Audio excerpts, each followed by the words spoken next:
guys, so for today ay magre-ready ako o magpre-prepare ako ng babaunin ni Daddy bukas para sa office. So meron tayong chicken thigh dito, ayan, boneless. Igigilingin natin yan, gagamitin natin yung ating food processor, tsaka ito hahaluan ko nito. Kasi tomorrow morning, magluluto ako ng baon niya na sweet and sour meatballs. Chicken meatballs ang gagamitin natin. So, ito guys, lagay na natin dito. Tingnan natin kung kakayanin ng food processor natin. Ng meat grinder natin. So, hiniwa ko siya ng maliliit. Tapos, tinanggal ko yung ibang taba-taba. Pero, hindi ni lahat para medyo ano siya. Tsaka yung mga ganito, tanggalin nyo to. Ito, yung mga litid niya. Huwag na isama yan. Kasi, hindi naman magigiling yan Diba? So, ayan. Ilagay na natin siya. Ayan. Maliliit lang naman yung ano niyan Wait lang. Ito guys, hindi to kasama. Ha? Ayan. Teka, isaksak muna natin yung ating ano. So, ayan guys. Try natin. Natatakot ako Ayan. So, nagigiling siya guys. Medyo hirap nga lang siya. Oo. Kasi, hirap siya. Ayan. Yun. Dapat pala itong isa ang gamitin natin. Ayan. Diba? Diba? Ang galing. Check natin. Guys, natutuwa naman ako. Diba, guys? Ang galing. Isama na natin ngayon yung yung ating, nakalimutan ko. At tanggalin muna natin. Tapos, isunod natin yung ating gulay. Wait lang, guys. Ayan, guys, diba? Ang galing. So, ayan guys, natanggal ko na. Hindi ko na siya hinugasan kasi ito naman, next natin yung ating carrots and onion. Konti lang onion kasi magigisa pa naman yan natin tomorrow Diba? Baka maglasang sibuyas naman. Diba? Natuwa ko dito sa regalo na po ni Kuya. Regalo sa akin to ni Kuya diba? Tapos yun naman ko. Ito naman.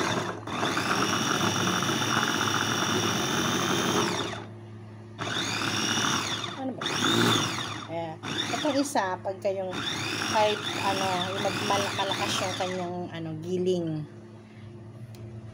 Ayan, ay meron pang buo. Wait lang. Kulang pa. Guys.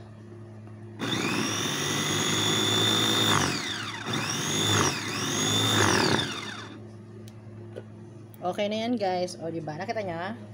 Diba? Ayan, diba? Ihalo na natin sa ating giniling na chicken. So, guys, ito na yung ating chicken. Ito naman yung ating carrots and onion. So, pagsasamahin natin siya. Ayan. Para tomorrow morning, i-deep fry natin siya. Magluluto tayo ng sweet and sour meatballs. Diba? Para iba naman yung baon ni Daddy. Ayan. Lalagyan natin siya ng seasoning. Ay, sorry. Ayan. So, lalagyan natin siya ng pepper. Konti lang kasi titimplahan pa naman natin yan Ayan. Ay! Hindi. Okay lang. Tapos, lagyan natin ng konting magic. Magic sarap. So, depende sa inyo kung anong gusto nyong ilagay na pampalasa, ha?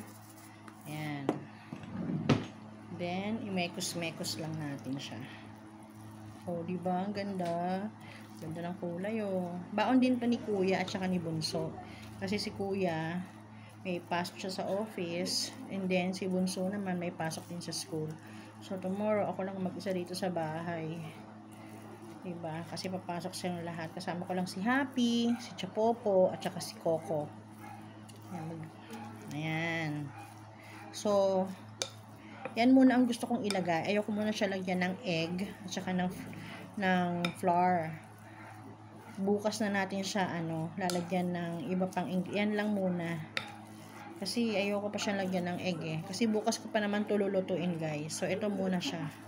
Hayaan muna natin siya na ilagay muna natin siya sa freezer. Yung asin hindi na ako naglagay kasi magtutubig yan pag nilagyan ko na siya ng asin. Diba? So ayan guys, sinakpan ko siya ng plastic sa ibabaw. Tapos ito, yung nabili natin sa Shopee. Ayan, tatakpan ulit natin ito para hindi siya Ayan. So, ayan. Ready na siyang mailagay sa freezer. So, guys, ito na yung inayos natin kagabi. Yung ating na-prepare na giniling. Ayan, oh. Ayan, guys. Lagyan natin siya ng breadcrumbs. Hindi na lang harina.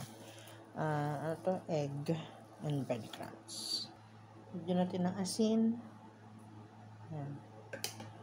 Para pag kinain niyo siya, may lasa rin yung meatballs. Tapos lagyan din natin ng 1 egg. Oops, ayun, may shell. Ayan.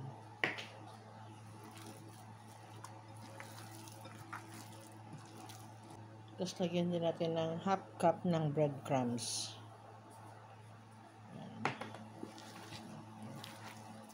Para siya yung magsisilbing binder. Ayan, diba? Tapos guys, ipo-form natin siya into balls. Ayan. Ayan, nagwawanak na isa. Isang kutsara. Ayan. Tapos i-deep fry natin siya mamaya. Ayan.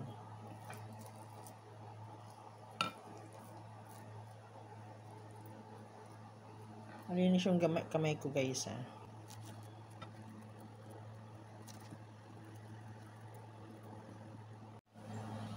So guys, ito na yung ating nagawang meatballs. Ayan. Tsaka ito. Piprito na natin siya. I-deep fry natin siya guys. Salang na natin yung ating meatballs.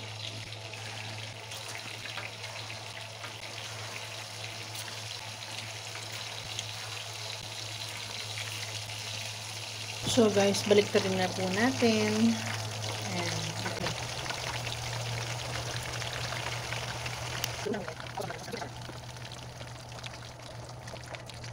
Second batch naman po ang ating iprito. Ito na siya, hanguin na natin.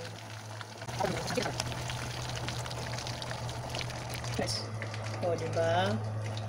Magigisa na tayo guys. Unahin natin yung ating sibuyas. Then yung bawang.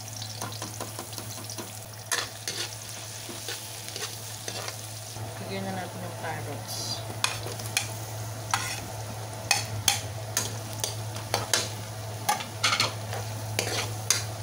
Lagyan na natin yung ating bell pepper para lumabas yung aroma niya. Tapos guys, pwede na natin ilagay yung sweet and sour sauce niya. Ito. Ito yung ginamit ko guys.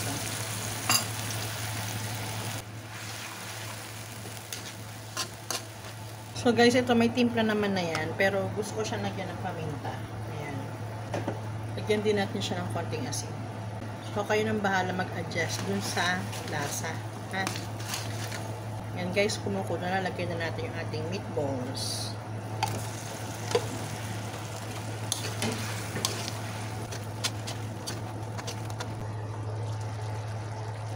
So, ayan guys. O, diba? Natuyuan na siya. Bako niya, oh. So, alas 5 na ng umaga, guys. Bulog pa si daddy. Pero ginising ko na siya. Babangon na. Kasi 6 ang pasok nun, eh.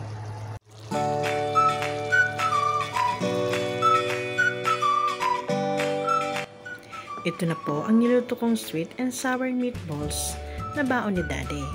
Sana nagustuhan nyo. Thank you for watching. Bye!